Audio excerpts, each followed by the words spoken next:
All the preseason games are this week, so I chose one guy from each round of the last draft class that I am most excited to see on the field in a real game for the first time. It's not exactly the player that I think is the best from each round, just the one I'm most interested in watching this preseason. So without further ado, let's get right into it. Here's the list. The first round pick that I'm actually the most excited to see in preseason, it's Trevor Penning. I don't think I've ever seen a rookie offensive lineman get this much attention through training camp, okay? He has gone totally viral for all these scraps that he's been getting in, and for better or worse, it's really put a spotlight on him, and he's going to have to back up this style of play basically immediately in the preseason.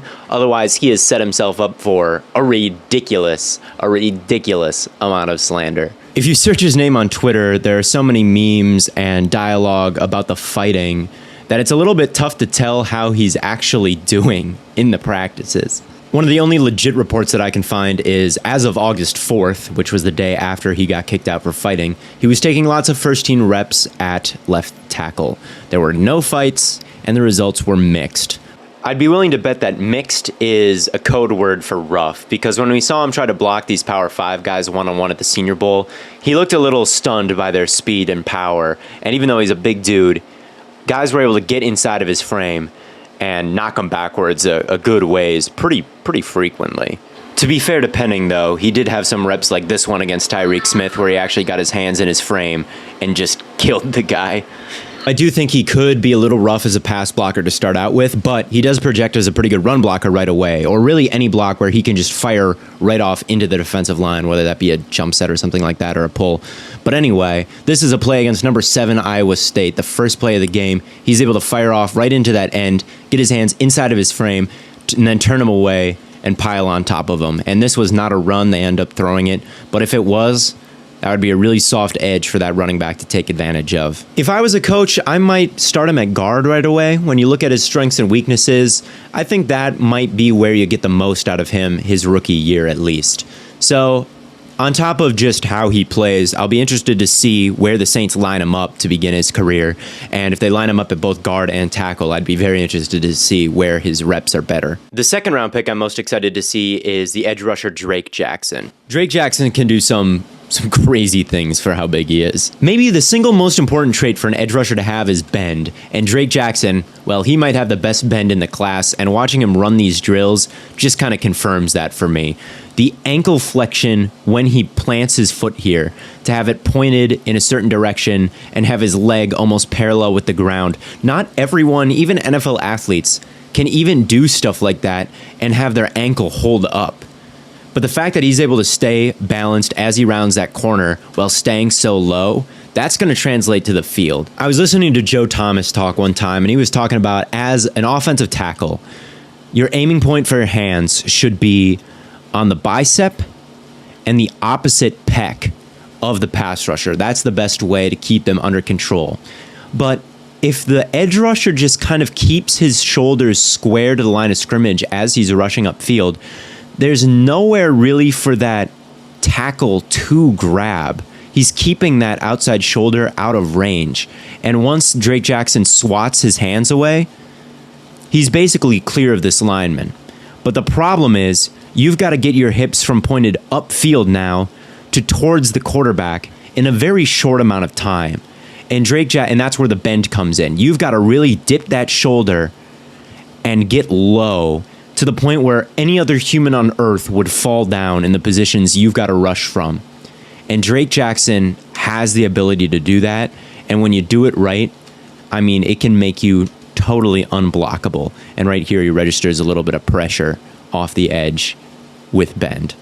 The ESPN depth charts, they are not official. This is speculation, but it does look like Drake Jackson could just start right away opposite Nick Bosa as the other edge rusher. And on a defensive line with Bosa on it and Armstead on it, they're going to draw a lot of attention. All those chips are going to go to the other side of the field. The line's going to slide that way. That's a lot of one-on-ones for Drake Jackson to take advantage of. He could have a monster rookie season, I think. Some of you may be thinking, Theo, what are we doing here? You're hyping up a guy with 12.5 sacks in his college career? Get real. But just know that USC, for some reason, just did not want him straight up rushing and would, drop him into coverage just as much as they would let him rush off the edge.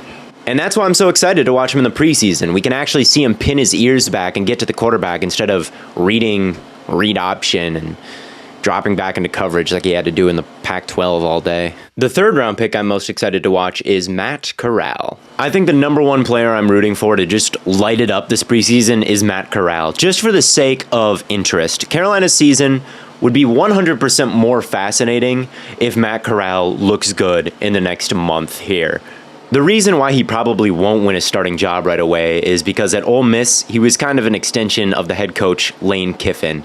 The majority of his production was manufactured by quick one-read RPOs, where most of the decision-making was removed from his control. So how is he going to react to a real offense? Although Corral definitely won't be running as many RPOs anymore, Ben McAdoo's scheme still has a heavy emphasis on getting the ball out quickly and on time and accurately right when you hit the top of your drop. It's a West Coast offense. Corral hit throws like this one a million times, except there would be an RPO attached to it before, and in the NFL, there won't be as much. The West Coast offenses do not have a heavy emphasis on long developing deep shots.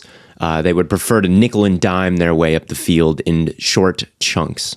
On this play for Corral, he's got a bunch of wide receivers out there, but they're not really valid receiving options on this play because he is just going to start the motion of the handoff, read the linebackers, and if they really commit to the run, his only job is to hit the tight end in the seam behind them, right? So he doesn't have the freedom that Eli Manning had in Ben McAdoo's West Coast offense, but kind of the nickel and diming up the field, these quick hitters delivered on time and accurately, and hopefully there's a lot of yards after the catch. Those are all staples of the West Coast game. And if you can teach Corral to operate stuff like this without the assistance of the RPO influencing the linebackers, you can see how his skill set would translate, right? But Corral has such a long ways to go when it comes to operating an offense with that much decision-making, because even when Ole Miss was behind schedule, 3rd and long, Lane Kiffin was still just giving him these quick hitters and mostly relying on yards after the catch to make something happen, all right? You'd think there's no chance that he can get caught up quickly enough, but he really does seem to be putting in the work. He is the first one at practice every day, apparently. Even when he's not on the field, he is on the sidelines running through mental reps of what he's supposed to do pre-snap, which you like to see. Even though so much of his production was obviously a product of a system, he still has a lot more talent than your average third-round quarterback. And although I have my doubts that he'll be able to grasp an NFL offense right away, I'm fascinated to see him give it a shot. And if he does a good job, I think he could push for at least a second-string job and maybe push Sam Darnold off the team. Running back Damian Pierce is the 4th round pick I'm most excited to see.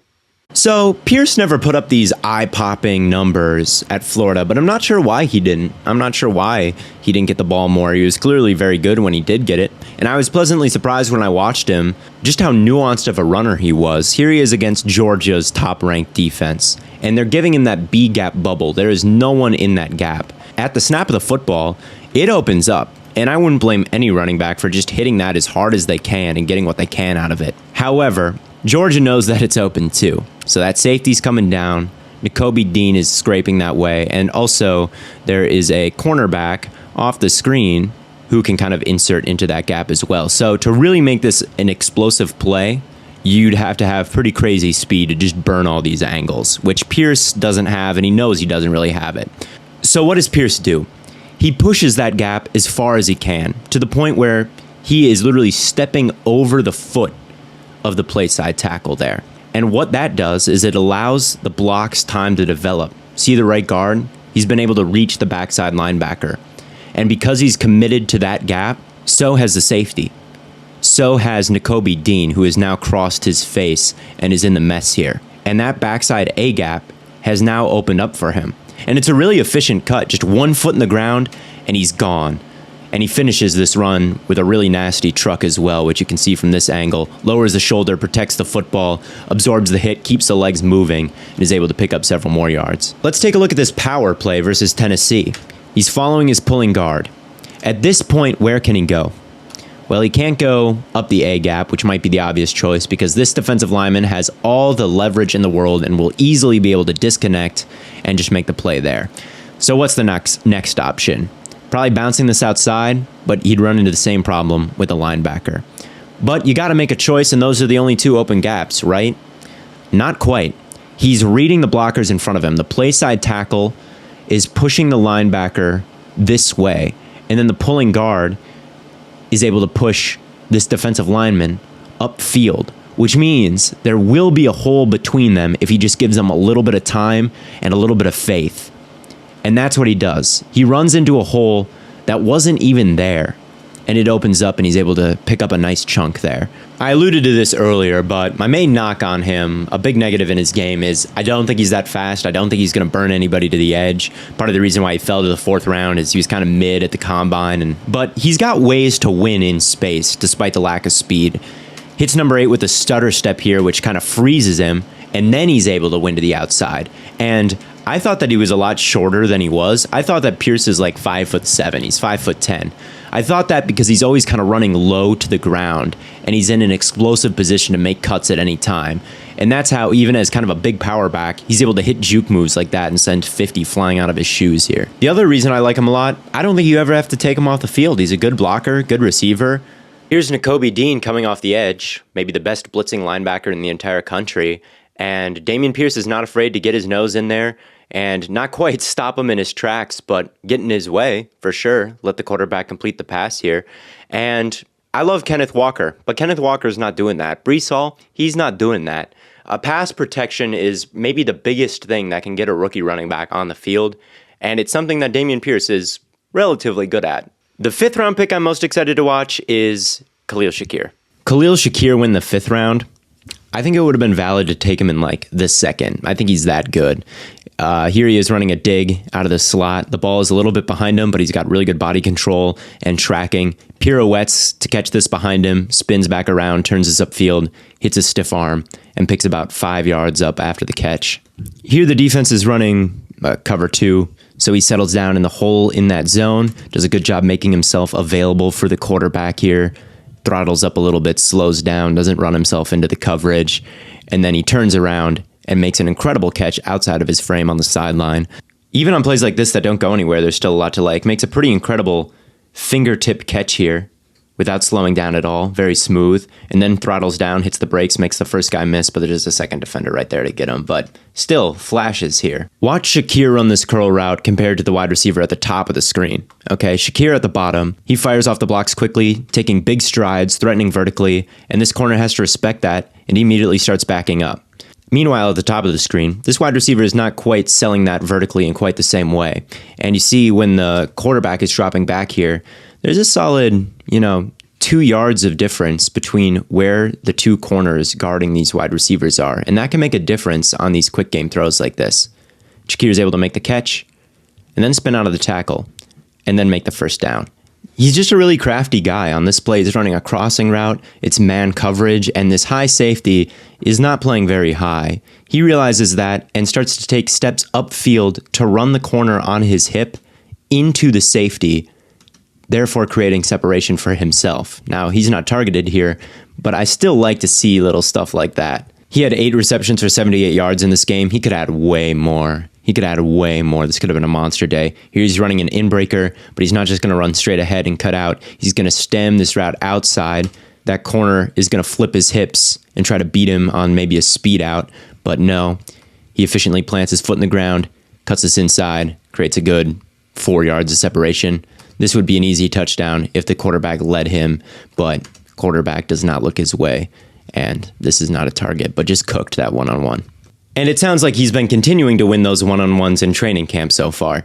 Sorry this is so blurry, but that white blob at the bottom of the screen, that's Shakir at a Bills scrimmage. And he gets the best of whoever that cornerback is, stacks him a little bit, and it's underthrown, so he's able to work back through the corner, make a nice adjustment, and then make a catch in the end zone. I'm not excited to watch Shakir because I have any questions about his role or anything like that. I just think he's way better than your typical 5th round pick, and I think he's going to prove that right away.